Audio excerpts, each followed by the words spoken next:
우리는 왜 끊임없이 무언가를 갈망하는 걸까요? 원하는 걸 손에 넣어도 금세 새로운 욕망이 생겨나는 이유는 무엇일까요? 오늘은 쇼펜하우어의 철학을 통해 이 질문에 대한 답을 찾아보겠습니다. 1점. 쇼펜하우어의 이지란 무엇인가? 쇼펜하우어는 세계의 본질을 이지라고 보았습니다. 의지는 모든 생명체를 움직이게 하는 근본적인 힘이며 우리의 삶을 지배하는 보이지 않는 원동력입니다. 우리는 무언가를 원하고 그것을 얻기 위해 움직이며 얻어도 만족하지 못한 채 새로운 것을 갈망합니다. 하지만 이 의지는 단순한 인간의 욕망을 넘어섭니다. 동물들이 생존과 번식을 위해 움직이고 식물들이 빛을 향해 성장하며 심지어 무생물조차도 자연의 원리에 따라 움직입니다. 쇼펜하우어는 이를 통해 의지가 우주의 근본적인 법칙임을 강조했습니다.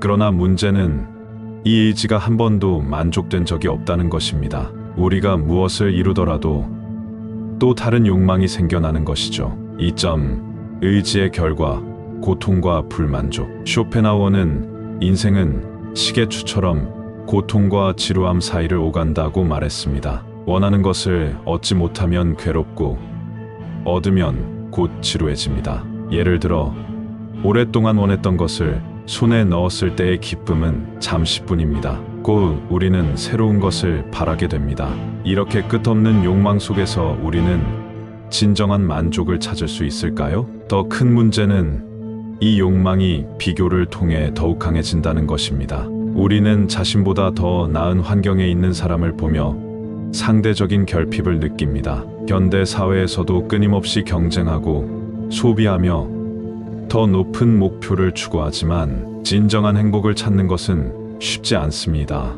결국 우리는 의지의 지배를 받으며 평생을 갈망 속에서 살아갑니다. 3점. 의지를 극복하는 방법, 예술과 금욕. 그렇다면 우리는 이 끝없는 욕망과 고통에서 벗어날 수 있을까요?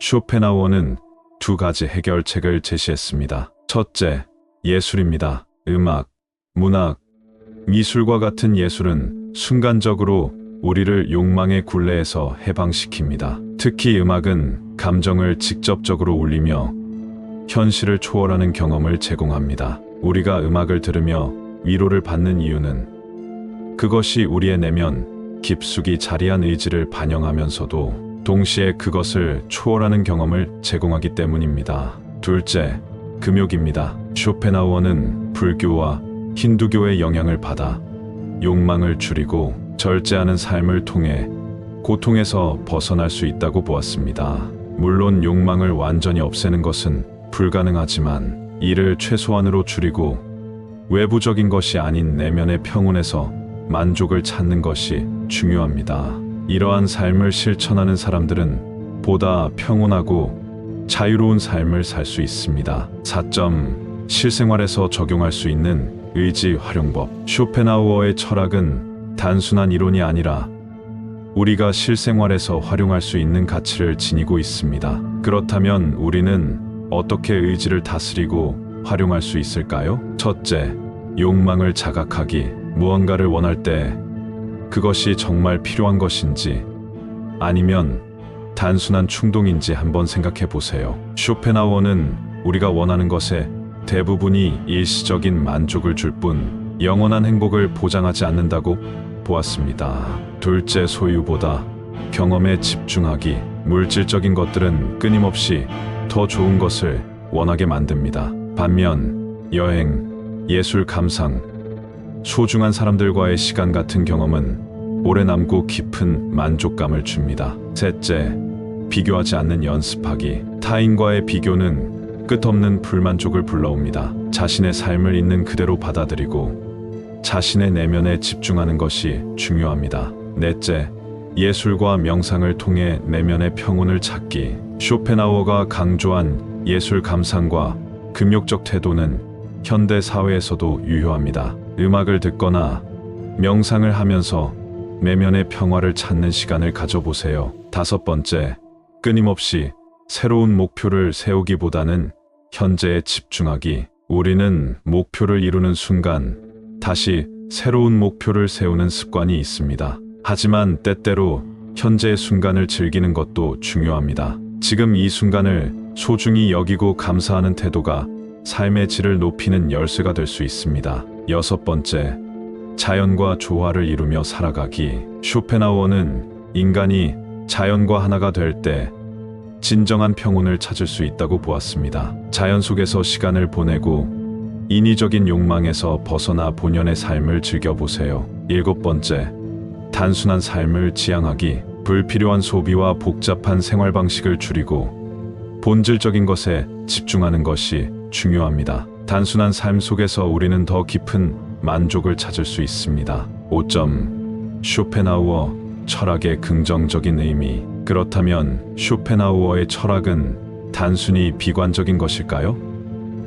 그렇지 않습니다. 그의 철학은 우리가 삶을 더 깊이 이해할 수 있도록 도와줍니다. 의지는 우리가 끊임없이 욕망하게 하지만 동시에 우리의 삶을 움직이는 원동력이기도 합니다. 중요한 것은 이 의지를 어떻게 다루느냐입니다. 또한 현대 사회에서 그의 철학은 더욱 중요합니다. 우리는 끊임없이 소비를 강요받고 더 많은 것을 원하도록 유도됩니다. 하지만 쇼펜하우어의 철학을 통해 우리는 외부적인 조건이 아니라 내면의 상태가 더 중요하다는 사실을 깨닫게 됩니다. 완전한 만족은 불가능할지라도 순간의 아름다움과 내면의 평온을 통해 의미 있는 삶을 살 수 있습니다. 쇼펜하우어의 철학은 우리에게 삶을 있는 그대로 이해하라는 메시지를 던집니다. 의지가 우리를 끊임없이 갈망하도록 몰아가지만 이를 자각하고 다스리는 것은 우리의 몫입니다. 완전한 행복은 유토피아 같은 꿈일지라도 삶의 순간 속에서 아름다움을 찾는 능력을 키울 수 있습니다. 욕망의 굴레에서 벗어나 내면의 소리에 귀를 기울일 때 비로소 우리는 삶의 진정한 의미를 깨달을 수 있을 것입니다. 극복할 수 없는 고통이라도 받아들이고 만족할 수 없는 욕망이라도 넘어서며 자신만의 길을 걸어나갈 때 삶은 조금 더 자유롭고 가치 있게 변할 것입니다. 쇼펜하우어는 우리에게 완벽한 행복이란 목표를 추구하지 말고 순간적인 아름다움과 평온을 찾아야 한다고 가르칩니다. 그는 욕망에 지배당하지 않고 스스로의 의지를 자각하며 내면의 힘을 키워야 한다고 말합니다. 우리의 삶은 끊임없는 갈망과 불만족의 연속일지라도 그것을 깨닫고 한 걸음 떨어져 바라볼 때 새로운 시야를 가질 수 있습니다. 지금 우리의 마음속 깊은 곳에서 일어나는 의지를 관찰하고 그것이 우리를 어디로 이끄는지 이해하려 노력해 보세요. 자신의 의지를 통제하고 필요 없는 것을 덜어낼 때 우리는 진정한 자유를 만날 수 있습니다. 쇼펜하우어가 말하듯 삶의 고통과 욕망을 받아들이면서도 그 속에서 의미를 찾는 태도가 인생을 바꾸는 첫걸음이 될 것입니다. 그 여정 속에서 우리는 조금 더 평온하고 충만한 삶을 살 수 있을 것입니다. 끝으로 쇼펜하우어가 우리에게 던지는 메시지는 삶의 본질을 이해하고 그것을 받아들이는 데 있습니다. 고통과 욕망은 피할 수 없는 인간의 숙명이지만 그것을 자각하고 스스로 다루는 능력을 키우는 것이 중요합니다. 우리의 의지는 낭비되는 것이 아니라 올바른 방향으로 이끌었을 때 더욱 가치 있는 삶을 만들어줍니다. 과도한 욕망을 벗어나 단순함 속에서 진정한 평온을 찾는 법을 배우는 것, 그것이야말로 우리가 갈망 속에서 벗어날 수 있는 길일 것입니다. 순간의 아름다움과 내면의 평온을 알아차리고 감사하며 지금 이 순간 나에게 주어진 것을 충분히 누리십시오. 쇼펜하우어의 철학은 완벽한 행복이 아닌 있는 그대로의 삶에서 의미를 찾는 법을 가르쳐 줍니다. 결국 우리가 의지의 힘을 어떻게 다루느냐에 따라 삶은 더 고귀하고 자유로워질 것입니다. 쇼펜하우어의 철학은 우리가 현실을 있는 그대로 받아들이고 불필요한 욕망에서 벗어나 삶의 본질적인 가치를 찾도록 도와줍니다. 여러분은 어떻게 생각하시나요? 쇼펜하우어의 철학이 여러분의 삶에 어떤 영향을 줄 수 있을까요? 댓글로 의견을 남겨주세요. 영상이 유익하셨다면 좋아요와 구독, 알림 설정도 잊지 마세요. 다음 영상에서 또 만나요.